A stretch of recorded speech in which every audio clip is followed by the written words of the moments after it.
क्या मामला है? देखिए, हम लोग लगातार जो SIR चल रहा है, उस SIR को लेकर हमारी पूरी पार्टी के सभी जिम्मेदार साथी मैदान में भी हैं और जगह जगह जो अनियमितताएं, दिक्कतें, शिकायतें हैं मतदाताओं की, उसको लेकर पूरी पार्टी के साथ आज जिलाधिकारी महोदय और उनके साथी अधिकारियों से मिले हैं। जो शिकायत अब तक मैदान से मिली, सारे पे चर्चा हुई है और आश्वस्त किया है जिलाधिकारी जी ने कि इस तरह की कोई दिक्कतें आगे नहीं। शिकायतें मिली सर?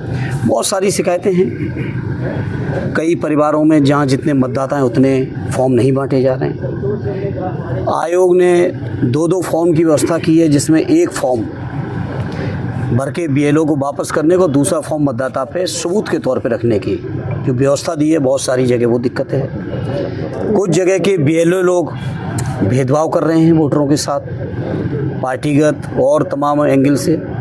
वो तमाम जो बातें आई थी सबको अधिकारियों के सामने रखा है और हमें उम्मीद है कि ये शिकायतें न केवल दूर होंगी बल्कि जो ड्राफ्ट आएगा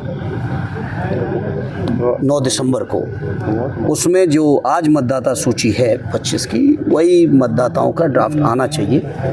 ये अपेक्षा की अधिकारियों से हम लोगों ने। किसी के साथ भेदभाव ना हो, किसी के वोट ज़बरदस्ती काटे ना जाएं, बेमतलब की तकनीकी कारणों को दिखा के मतदाताओं का हरेसमेंट ना हो, ये अधिकारियों से हमने कहा है। और हमारे SIR को लेकर बिहार में काफ़ी हल्ला मचा था, उसके बाद चुनाव हुआ, NDA की प्रचंड जीत हुई और उसके बाद कल पूर्व सांसद दिनेश लाल यादव ने कहा कि जो हश्र महागठबंधन का बिहार में हुआ वही हश्र अखिलेश यादव का यूपी में होगा। क्या कहना? अब उनके बारे में हम कुछ नहीं कहना चाहते हैं। वो इतने बड़े आदमी हैं, वो ब्रह्मा को भी चुनौती देते हैं, तो उनके बारे में इसी आजमगढ़ में उन्होंने ब्रह्मा को भी चुनौती दी थी। तो ऐसे बड़बोले लोगों के जवाब देने की मुझे नहीं समझता कोई ज़रूरत है। हम लोग समाजवादी लोग अपने नेता आदरणीय अखिलेश जी के नेतृत्व में जो उत्तर प्रदेश की जनता की तकलीफ़ें हैं, शिकायतें हैं, परेशानियां हैं, जो अन्याय है, अत्याचार है, शोषण है, भेदभाव है, जाति के नाम पे अत्याचार है, उस चीज़ को लेकर हम समाजवादी लोग उत्तर प्रदेश की जनता के बीच में हैं। और मुझे पूरा यकीन है 24 के चुनाव की तो शुरुआत है, 27 के चुनाव में उत्तर प्रदेश का जनमानस दिखा देगा कि उत्तर प्रदेश के अंदर ये जो सरकार चल रही है, जो अत्याचार, शोषण, बुलडोजर, सामंतवाद, भेदभाव, जाति धर्म के नाम पे जो बंटवारा, जो अत्याचार हो रहा है, इन सब चीज़ों का जवाब उत्तर प्रदेश की जनता 27 के चुनाव में। समाजवादी पार्टी की क्या तैयारी?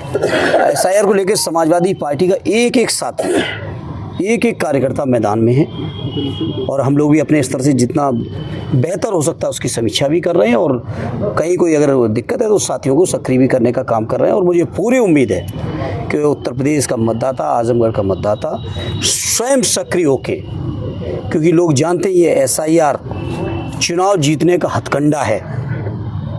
इस बात को मैं आज आपके बीच ही नहीं कह रहा हूँ, बल्कि पूरे देश के विपक्ष के लोगों ने 1 महीने तक सदन को नहीं चलने दिया गया। चुनाव आयोग के सामने तमाम बातें रखी गई, लेकिन हमारी बातों को स्वीकार नहीं किया, नहीं स्वीकार किया है चुनाव आयोग ने, वो अलग बात है। क्योंकि अब चुनाव आयोग के नियुक्ति में ही जब महामहिम मुख्य न्यायाधीश महोदय को हटा दिया गया, सुप्रीम कोर्ट के चीफ जस्टिस साहब को हटा दिया गया, तो अब इसके बारे में क्या कहना। लेकिन जनता जवाब देगी और जनता से मैं यही अपील करूंगा कि अपना एक वोट, जिसका भी वोट है या जो लोग 18 साल के हो रहे हैं, सभी लोग अपना वोट दुरुस्त करा लें, क्योंकि लोकतंत्र का सबसे बड़ा कोई हथियार है तो वोट है। और इस हथियार को अपने को तैयार करें आगामी लड़ाई को लड़ने के लिए, लोकतंत्र बचाने के लिए, संविधान बचाने के लिए, आरक्षण बचाने के लिए, गरीबों की सुविधाएं दिलाने के लिए, किसानों, नौजवानों की समस्याओं के समाधान के लिए, बेरोजगारी दूर करने के लिए, महंगाई दूर करने के लिए अगर कोई हथियार है तो वो हथियार वोट है। इसलिए सभी मतदाताओं से अपील है आपके माध्यम से, जहां तक भी हमारी आवाज़ जाए, वोट चोरी का सब काम छोड़ के अपना वोट पहले दुरुस्त करा लें। दिसंबर 9 अखिलेश जी कह रहे थे कि पीडी प्रहरी तैयार किया जाएगा। हैं प्रहरी तैयार हैं, नियुक्त हो चुके हैं, नियुक्त हो चुके हैं। वो कोई मीडिया में देने का सवाल नहीं है। सारे हमारे पीडी प्रभारी, जो मतदाता प्रभारी हैं, पीडी प्रहरी हैं, वो सारे लोग तैनात हैं मैदान में। और जो तैनात है तभी तो उनके माध्यम से फीडबैक मिल रहा है, जिसके आधार पर आज हम लोग बात कर रहे हैं अधिकारियों से। बिहार का जो रिजल्ट आया है, उसकी समीक्षा करते हुए एक बार क्या लग रहा है कि उत्तर प्रदेश में बीजेपी कह रही है कि हम फिर से यूपी में भी उससे ज़्यादा सीटों से। देखिए बीजेपी क्या क्या कहती है, बीजेपी की ये बात तो आप लोग सुनते हो कि बीजेपी ने कहा है कि इतना हम यूपी में बनाएंगे। आप बीजेपी की ये बात क्यों नहीं सुन रहे हो कि हर साल 2 करोड़ रोजगार कहाँ हैं? आप बीजेपी की इस बात को क्यों नहीं सुन रहे हो कि उन्होंने कहा था महंगाई कम करेंगे? आप बीजेपी की इस बात को क्यों नहीं सुनने को तैयार हो कि उन्होंने कहा था कि डॉलर के मुकाबले में रुपए की वैल्यू बढ़ाएंगे? इन बातों को आप सुन ही नहीं रहे हो। आप जो बीजेपी के हित की बातें केवल उतनी सुन लेते हो, और ये प्रोपगंडा है बीजेपी का।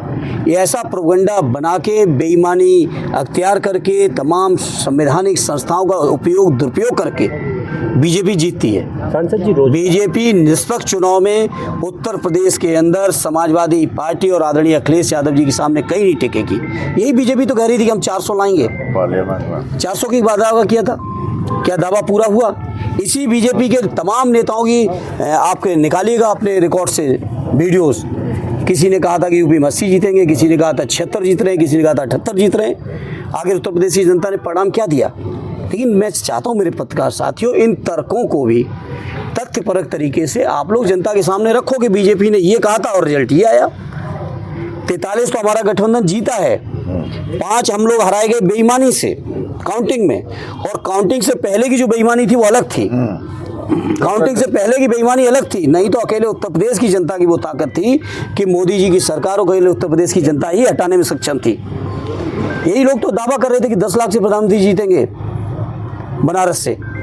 कोई 8 लाख का दावा कर रहा था, कोई 6 लाख का कर रहा था, कोई 10 लाख का कर रहा था। क्या परिणाम आया? बात अगर रोजगार की की जाए तो तेजस्वी जी ने रोजगार और तमाम ऐसी चीजें बात की थी जो भौतिक जरूरतें हैं, मगर उस पर क्या वोट नहीं पड़ा उनको? अब वो तेजस्वी जी और बिहार के साथी समीक्षा करके ही कोई निचोड़ निकालेंगे। चुनाव के परिणाम अभी आए कुछ ही दिन हुए हैं, और बिहार के जब साथी जो भी परिणाम या रिपोर्ट निकालेंगे उसके आधार पर हम लोग बात करेंगे।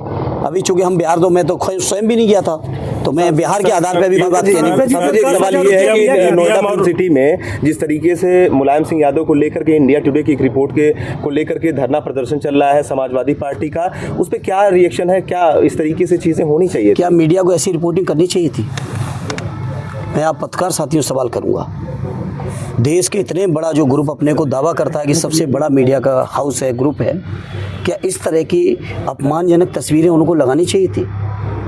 और जब ये तस्वीरें लगाएंगे तो अभी तो शुरुआत है धरने की, जरूरत पड़ेगी और आगे कार्रवाई करेंगे, बहिष्कार भी करने की जरूरत पड़ेगी, करेंगे। नहीं, जिस तरीके से वो कह रहे हैं श्राप दिया गया था और यहीं से पतन हो जाएगा समाजवादी पार्टी का, इस तरीके के शब्दों का इस्तेमाल। और तो आप मीडिया के साथियों, उस ग्रुप के लोग भी होंगे, आजमगढ़ में भी होंगे, जरा उनके माध्यम से पूछिए।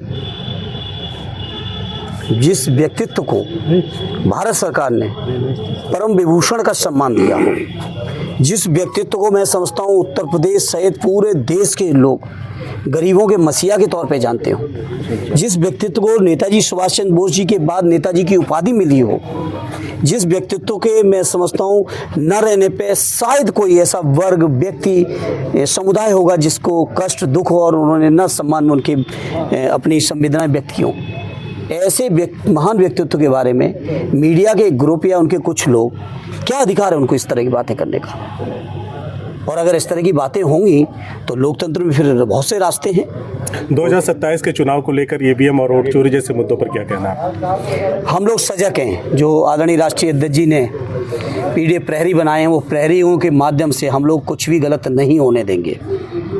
सत्ता तो हालांकि जानते हो आप सब क्या क्या करना चाहती, क्या क्या की। जिस आजमगढ़ में हम लोग खड़े हैं, इसी आजमगढ़ में आप रिकॉर्ड निकलवा लीजिएगा जिलाधिकारी और कप्तान के दफ्तर से, 1,10,000 लोगों को रेड कार्ड दिए गए थे अभी पार्लियामेंट के चुनाव में। 1,10,000, 10 विधानसभाओं का ये जिला है। ऑन एन एवरेज हर विधानसभा में 11,000 रेड कार्ड इशू हुए थे।